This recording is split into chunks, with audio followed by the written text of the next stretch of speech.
Welcome to the FemiNinja Project. I am your host, Cheryl Ilove, middle-aged ninja hiding in plain sight, dedicated to restoring human dignity one person at a time and helping you unleash your personal power. Discover that it's possible to look like a woman, act like a lady, move like a ninja, and think like a warrior. And remember, men are always welcome on the FemiNinja Project.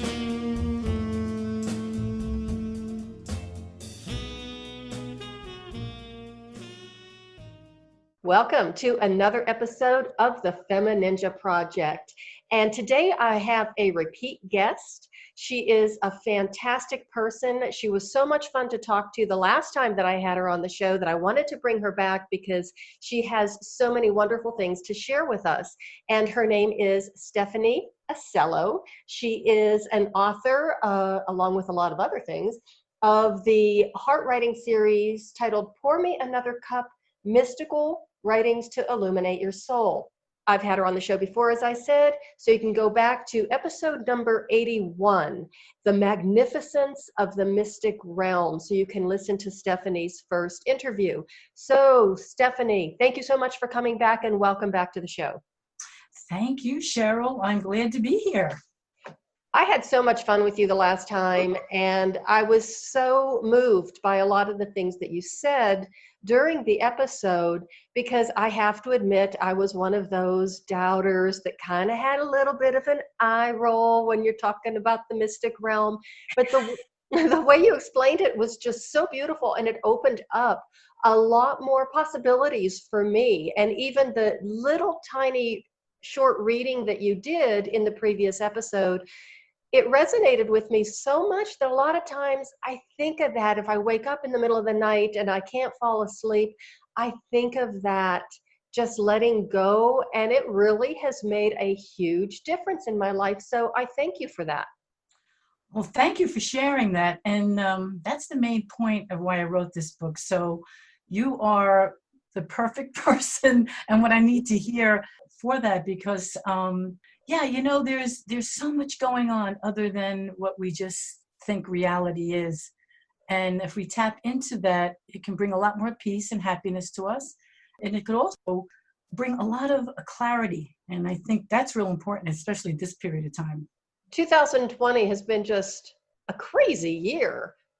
Yeah, it has. I heard someone say the year 2020 is an example of, you know how the vision, when you have a clear vision, it's 2020? Right. So we have to have a clear vision of the past, and let's have a clear vision of the future. Let's have a 2020 vision. And a clear vision of the present, and being able to, and not letting the present overwhelm us. And I think that's what I got out of your last conversation with me, is it's so easy to get overwhelmed when we think that things aren't going well for us, or we think that we're in these impossible situations. And just going outside, taking your shoes off, walking in the grass, or just sitting and listening to the birds, and just focusing on, certain words, certain phrases that just really have an immediate response, just like that reading that you did last time. I think of that and I can immediately feel a response in my body. My nervous system calms down. I feel at peace.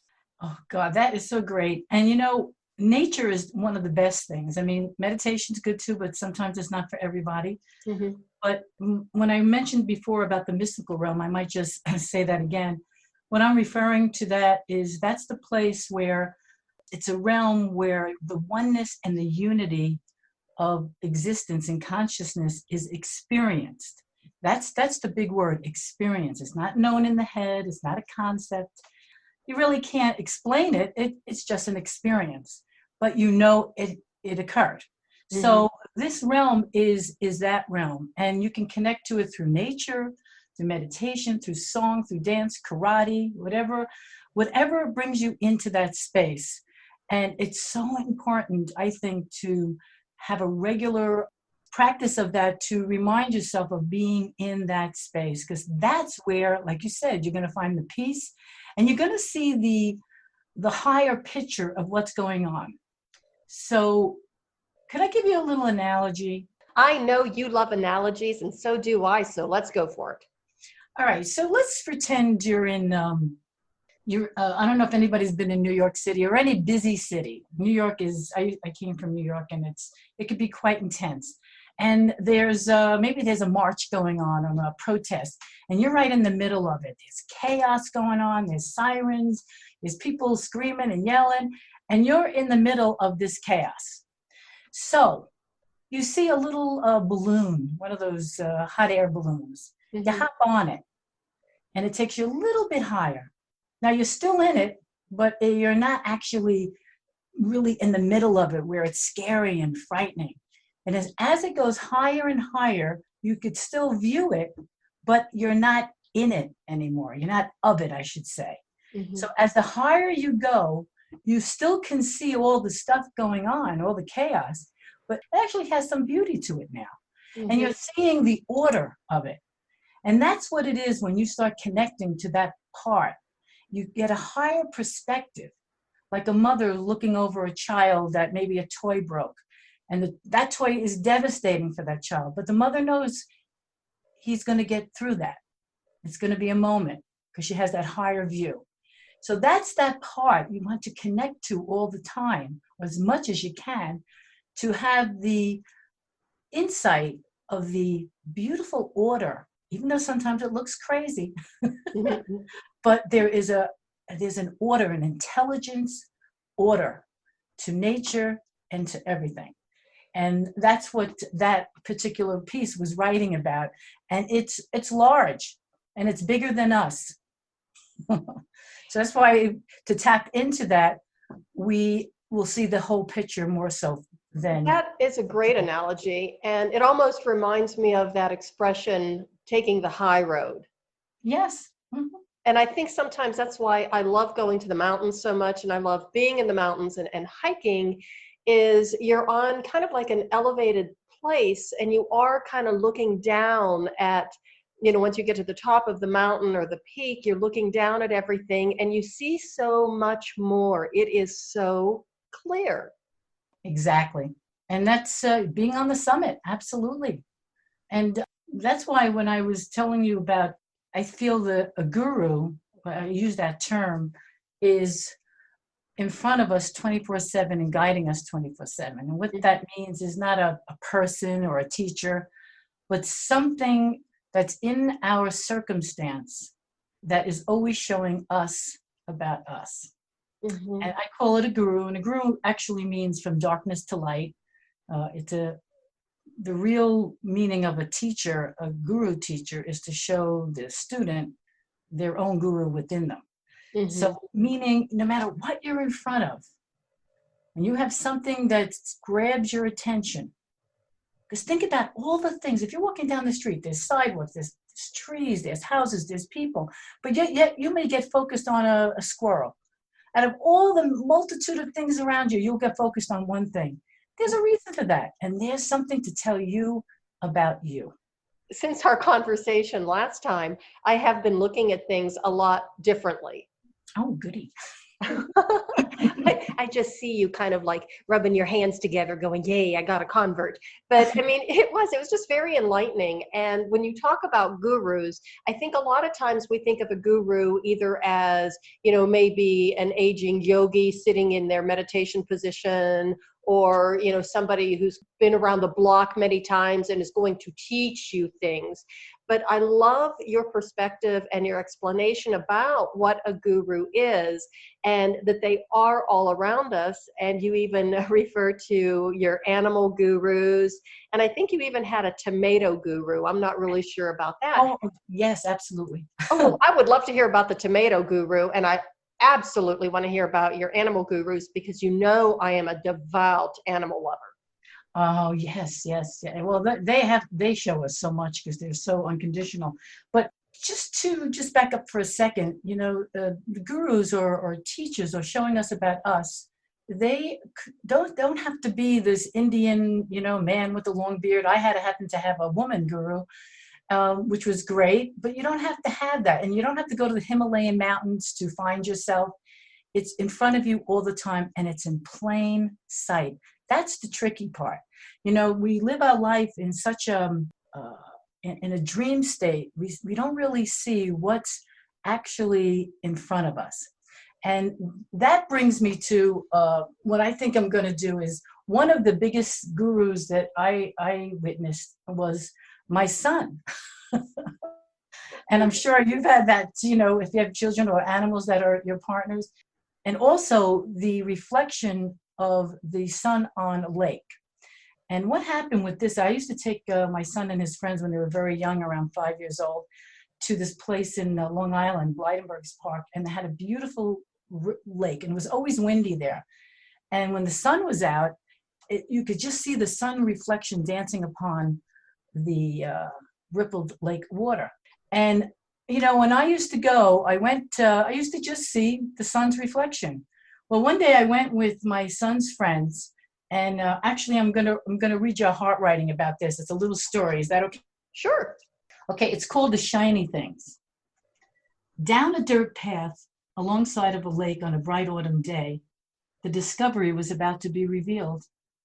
The children screamed, "Look, look, look at the shiny things," as they pointed to the lake with full excitement. I looked and I said to myself, what shiny things are they talking about? "What are they? Look how they stay on top of the water," screamed the children with their eyes wide open.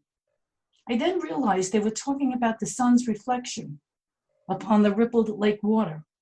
I was about to explain the scientific reason for this occurrence and correct them from shiny things to the sun's reflection. The moment stood still.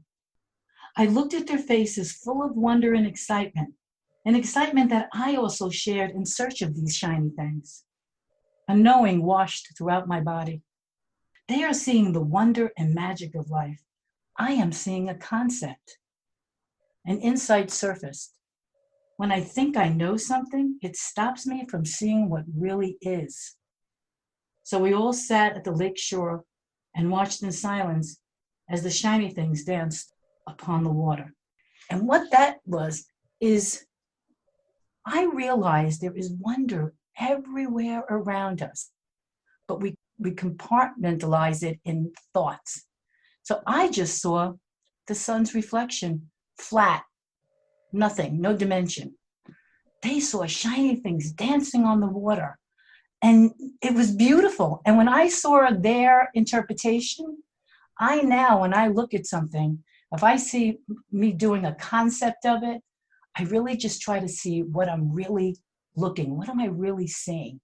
And that was a really big guru moment for the children showing me and the shiny things. Well, what a gift they gave you, because you are now looking at that through the eyes of a child.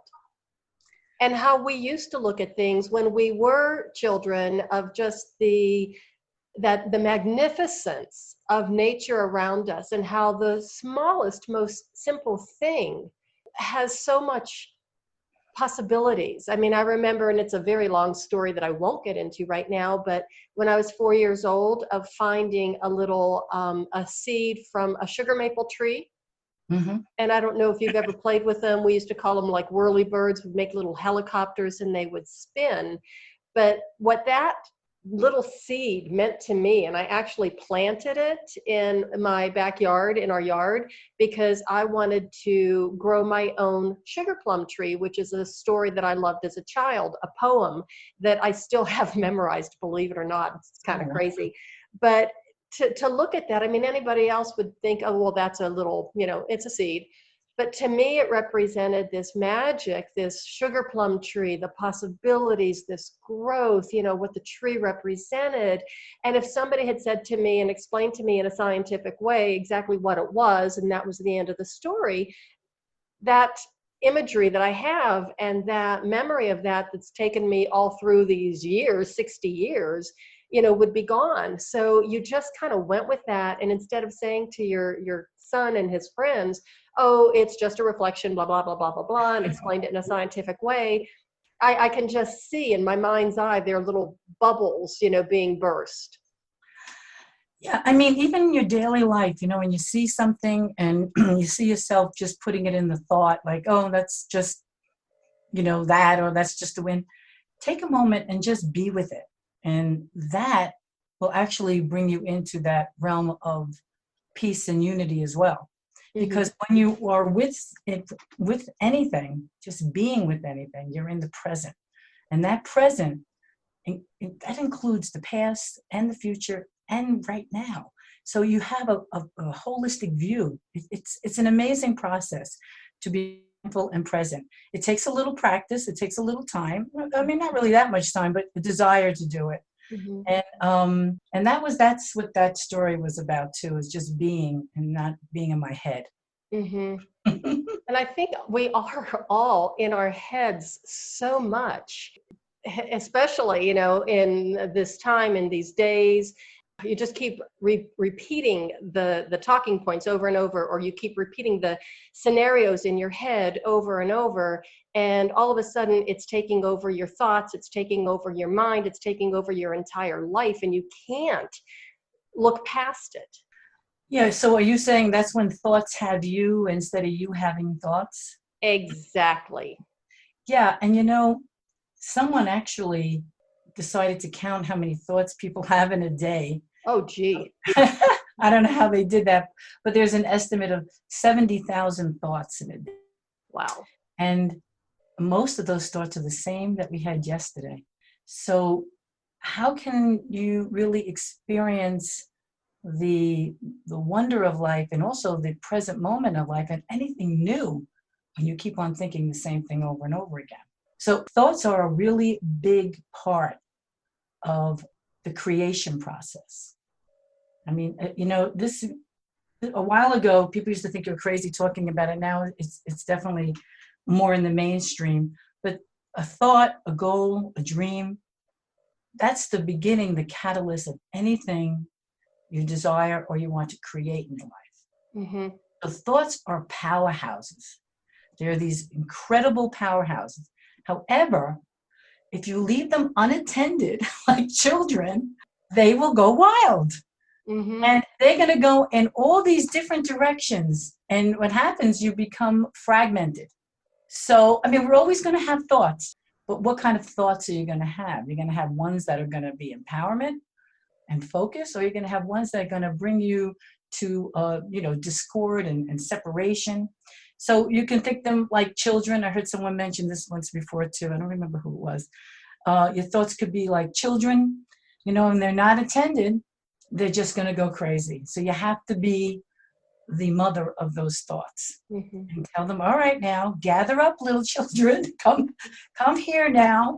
So that's really important, because once you have an awareness how important thoughts are, then you can start directing them better, because you're in charge, not them. So yeah. That's very empowering. Well, if you think about this, one day I was sitting with a cup in my hand and I was thinking, well, if I break down this cup, well, what is it? Well, it's ceramic. What's ceramic? It's clay. What's clay? It's made up of chemicals. And what's chemicals? Made up of compounds. And I kept on going down in molecules. And then what's a molecule? An atom. And what's an atom? An atom is 99.9% space. So then I had to ask myself, am I really holding a cup? So, all right. So this is how I think, Cheryl. All right. So what I'm saying is that everything, if you break everything down, it's made up of vibration, frequency, space. And that includes when you have a thought, it literally is a sound. It's a vibration. And it's a vibration that attracts frequencies of other vibrations of the world to you. See how this almost sounds a little bit like, and maybe I'm crazy, it almost sounds like quantum physics. Well, of course, quantum physics is now proving. See, right now, I would think people are now saying the new spirituality is science, because quantum physics is proving what spiritualists have been saying for eons. So yes, that's right. And I even heard that the new science after quantum physics burns out a little bit will be consciousness, because that's even more in depth than just quantum. They're actually studying the nature of consciousness now. So we're reaching a really interesting part of our human history. And basically what I would have to say is my casual observation is that we were pretty late to the party. We were slow to accept that, as people have done for centuries. Meaning that it's not such a secret. Like everybody thinks they're finding a secret, but it's been around for thousands of years. Yeah, I know. Exactly. But, if we had been a little bit maybe more receptive to it or more open, we would have been practicing it all along.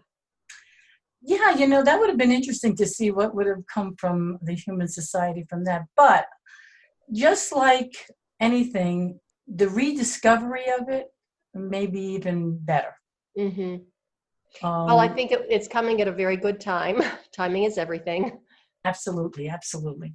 So I'd like to talk a little bit more about the gurus, because I am fascinated with, the cup is your guru, and I'm just imagining it's like a learning experience. And that's kind of the way I would put it, that a guru is a situation. It could be a thing, a situation. It could be, a sound. It could be anything that captures your attention and gives you the opportunity to either be very introspective or to learn something new. And one of your gurus, I know, of course, the animal gurus, but I know that horses, oh yeah, for you, have been a really huge part of your conscious evolution and your process. And could you talk a little bit more about that? And before you do, I just have to tell you, I'm not really a horse person. I love them, but I just never had the opportunity to be around them very much, either when I was growing up or even as an adult. But it's so amazing how over the past probably 20 years, every time I really needed something, it was a horse came across my path. oh And wow. it was like the horse knew. The horse would look at me and I would look at the horse, and it would be like, you're here to teach me something, or you're here to help me. And did it? Oh, absolutely. And I'm thinking of 3 specific incidents that happened, that was just, the timing was perfect, and it was like that horse was there for me, and the horse knew it and I knew it, and it was just amazing. So could you just mention what, one of those instances that you learned from the horse? Like what did it show you? Oh boy, that would probably take a whole nother episode. Oh, But one in particular, I just remember hiking on a trail with my husband, and I was going through a really, really rough time in my life. It was one of those dark times, a lot of anxiety, and a lot of things just were not going well for me. And we were actually in the mountains and had been hiking for a couple of days, and I was scheduled for minor surgery, as soon as we came back. So this was a chance for me to kind of try and calm myself down. And do you know, I know you love analogies, but this isn't an analogy, it's a little bit of a joke. Do you know what the definition of minor surgery is? no. Something they do to someone else. Because if it's surgery, I'm sorry, it's always a big deal. But anyhow, I was very depressed, and I was not healthy. I wasn't eating well. I wasn't eating much at all. I was just pretty scrawny. And I was plodding along this trail, and it was such a gorgeous day, but I couldn't even see it. And I was so down, and all of a sudden we rounded a corner, and this horse and rider were coming up the trail. And I stopped, and my whole being lit up when I saw this horse. And I'll never forget her. She was red, she was big, she was beautiful. And she just stopped and looked at me. And, we stepped off the trail to get out of their way. And she kept looking at me, and she lowered her head, and she was kind of like pressing toward me. And I finally looked at her owner, and I said, "Is it okay if I pet her?" And he said, "That's exactly what she wants from you." But I didn't know. And it was like, always ask permission before you touch somebody else's pet. And so she just leaned into me, and I put my arms around her neck, and just the smell of a horse. I just love it. I think somebody ought to bottle it and sell it as perfume. And just, hugging her. And then all of a sudden, when we were done and they went back up the trail, as I said, my whole spirit had lifted. My whole being was like full of light, and I could see my surroundings. I could see, the nature and the trees turning, and I could smell the mountain air. And I just knew in that instant everything was going to be okay. You see, you met your guru. Well, I met one of them. Well, exactly, one of them. And that's, and what you even said, he was big, red, and beautiful. Mm-hmm. And that's a reflection of you. Oh, thank you. Not that you're big, but you're big in nature and consciousness. Well, so meaning that's how the reflection shows. Like whatever, like your interpretation of that experience could be totally different than mine. Mm-hmm. So that you were in that state and you needed to have something, and there, boom, there it is, showing you that everything is okay, you're beautiful, and you felt probably the strength of that horse. Oh yes. And they're so connected. So when you connect with an animal, especially like a horse or even a wild animal, just by looking at them and viewing them, you connect to that source. Mm-hmm. And that's what I mean by a guru is in front of you all the time. Now somebody could have just passed that horse and not even recognized it.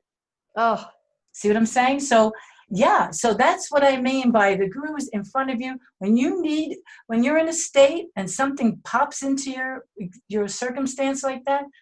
Pay attention. It's telling you about you, and it's going to bring you to a really groovy place. Groovy, wow. So, I mean, yeah, thank you for sharing that. That's great. The horses for me was, I got involved in my 40s. So, but I always had this fascination about them, but they scared the heck out of me. Really? Well, they're 1,000 pounds. They're a little wacky sometimes. Yeah, they could be unpredictable, is what I've been told. They are prey animals, so they react to fear much differently than a dog or a predator would. And they're just large, and so. I volunteered in a barn one day because the desire to get to know them was very strong, and I'm a big believer in following your desires. Mm-hmm. But you don't have to jump into it. So I figured, well, let me explore it. So I did go into it, and of course I got hooked. But the biggest thing, the horses are always teaching me stuff. The first horse I had was, it was just amazing. She was. I learned how to really be a good partner because they're too big to be a pet. Right. They have to be a partner because you're on them and they have to trust you and you have to trust them. And I'm a predator and they're a prey. That's an unlikely pair to match. Mm-hmm. And so it has to go beyond, nature. And the biggest thing I think I learned was trust in myself and in them, and also total responsibility because they're trusting me that I'm going to guide them right. And to go on their back, your legs are wrapped around them, and they're trusting you to guide them. It's an amazing process. So the biggest thing I think I've gotten with horses was trust. That always comes up for me, to trust myself to know what to do right, and to trust this animal to a certain degree. Right. We're going to have that relationship. So yeah, trust was a big issue for me growing up. I didn't really trust too many people because I had some things in my past. So that's where they came into my life, where trust really is not even an issue anymore for me. Not that I trust everybody, but I totally trust myself. Well, I think that's the important part of trust, is trusting yourself and knowing if you don't want to get close to somebody, or if you're getting some strange vibes from a stranger. That's part of the trust too. It's not like, oh, I'm going to trust and love everybody. It's like, I'm going to trust myself to know who is safe and who isn't safe. And that goes back, into the martial arts. Yeah, exactly. And that's the biggest thing. And you can't, that's where you have to put the trust, is in yourself, that you're going to make the right decision in the right time. Right. Exactly. So yeah, so that was big. And of course I still have them, and I feel very grateful because when I'm near them, like what you experience, I have to be in the present with them when I'm there. I can't really be in thought. Or they'll nudge me, or they'll do something to get me out of that space. But yeah, I love them, and I feel very grateful to have them, and especially living with them. So they are just so sensitive. Very. even sensitive to our emotions and our responses and our reactions. Absolutely. It really, there's a saying, if your horse misbehaves, it's not the horse, it's you. Right. Right. I could totally understand that. Yeah. The biggest thing that I think that I would love to communicate through my book and through what I do talks and just by being who I am is that your inner self, your inner world, and the outer world is not separate. Mm-hmm. Now that's a hard one to think because you're saying, well, I'm holding this cup and I'm touching this tree. But if you really think about it or feel about it, when you look at a tree, where are you really seeing it? Within yourself. When you look at a person, where are you seeing it? Within you. Do you understand what I mean, right? Absolutely.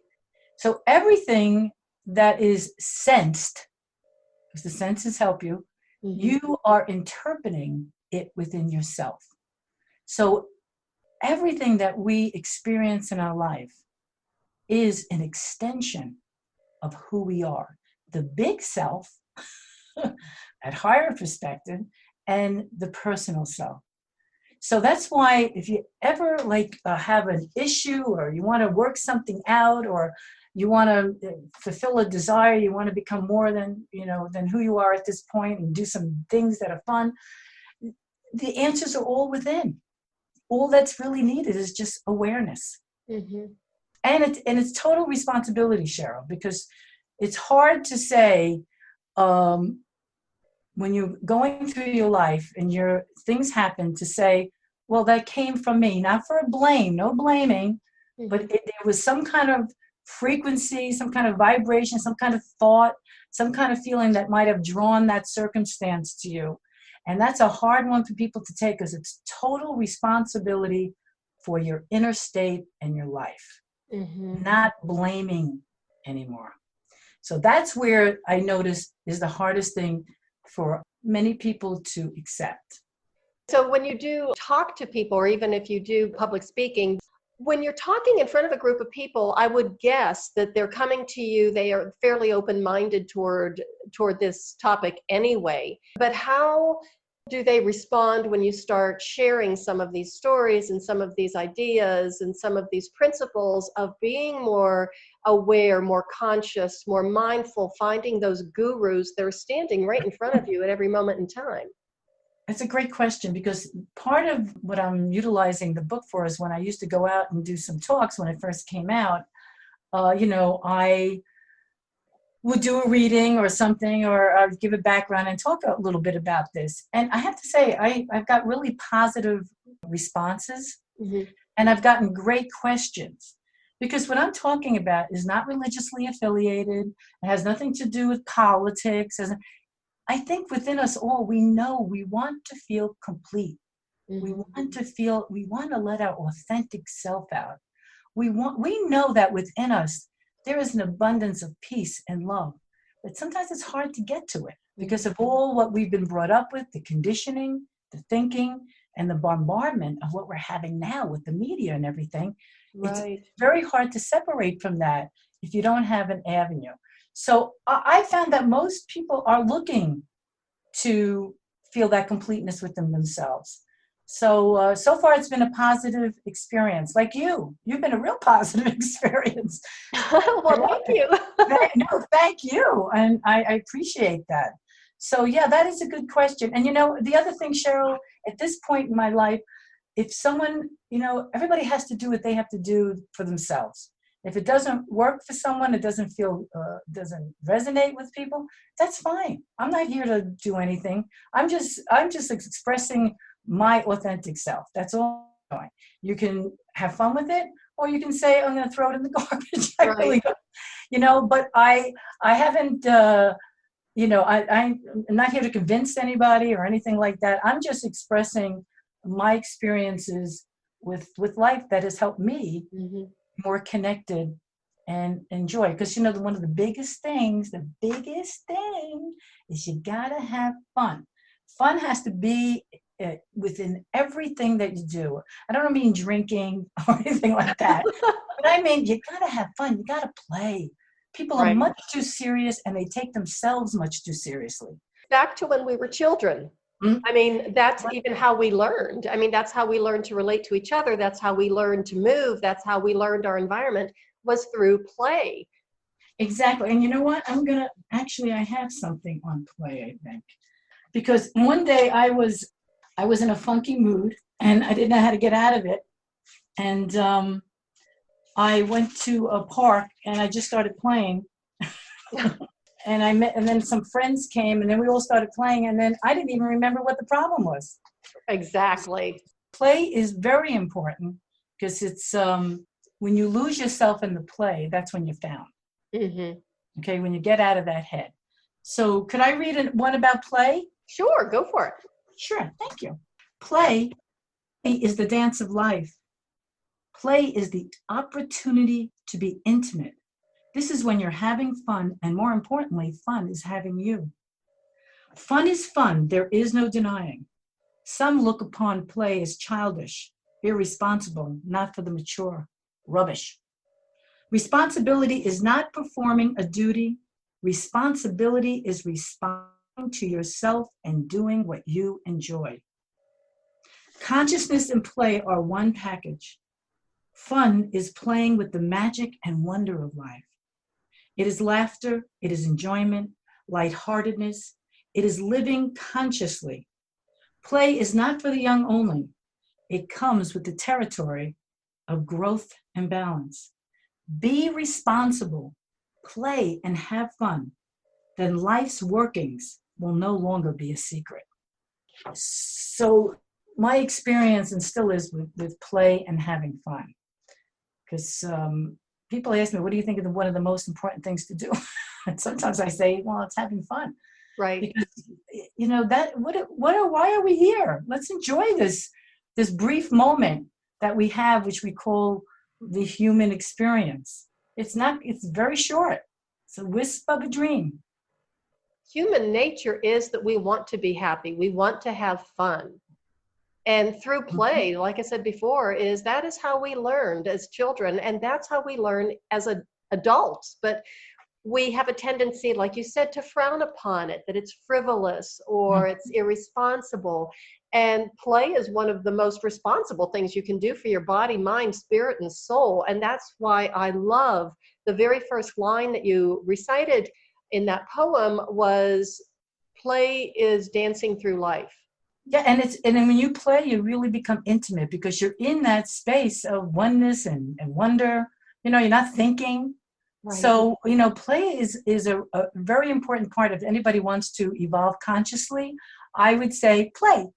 Mm-hmm. and just don't take yourself so seriously. People are so serious. Yeah. You know, I know we have some serious issues. I'm not saying that, but, you know, you got to lighten up a little bit. So, and play is definitely the avenue for that. Monitor your thoughts and your actions because we're action beings. If each person does that in their own way, well, guess what? We're going to have a different world. And that's something that you did say in the previous podcast that we did together. And so I just want to reiterate that, is that you would say, if you want to have peace, then create the peace. If you want love, then be the love. If you want, you know, community, then be the community. And that is the trick. You know, I have to tell you, because what we will be, then we will experience that. So it's not that we're experiencing something outside of us. What we're experiencing is ourselves all the time. That's why the guru could be anyone that's in front of you. Look, you look into someone's eyes. If you look into someone's eyes long enough, you see them looking back at you, don't you? Oh, yes. And then you get lost in it because we're all one. Mm-hmm. So what's really happening when you're looking in someone's eyes and just, you know, not getting the thoughts in the way, and then you see it looking back at you, what's really happening, it's you looking at you from a different perspective because we're all one. Mm-hmm. Now, one meaning not like we're all the same. The subtlest of nature, there is a oneness, and we all are a part of that. And I think once we start connecting to that, we will see we're not that different. We have beautiful diversity of expressing. We have roses and daisies, and we have people singing and dancing. All this expression creates the world that's beautiful. the oneness that is all connecting is that consciousness that allows that expression to be expressed in the world. We have to look at ourselves when we don't like something in the world. We have to look at ourselves. So remind us the title of your book, where we can get it, and how people can get a hold of you. The title of the book is Pour Me Another Cup, Mystical Writings to Illuminate Your Soul. And it could be purchased on Amazon, or you can even look through it in Amazon. There's a lot of pages there you can see. Or you can go to my website, stephanieacello.com, or pourmeanothercup.com. And you could actually connect with me there too if you have any questions. On my website, you can there's a spot where you can connect with email. Mm-hmm.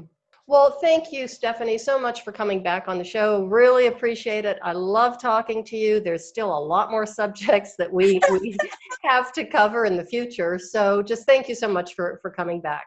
And thank you so much. And thank you for your kind words. I really appreciate them.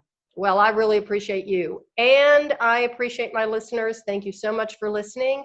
And remember just to kind of sit back, look at the world a little bit differently, notice your reactions to it, and go deep within yourself and look at yourself without judgment, because that is the way of the FemiNinja. Ooh.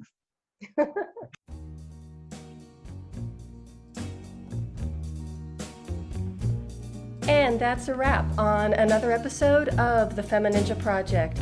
Thank you so much for listening. And remember, be safe, be strong, and until next time, bye now.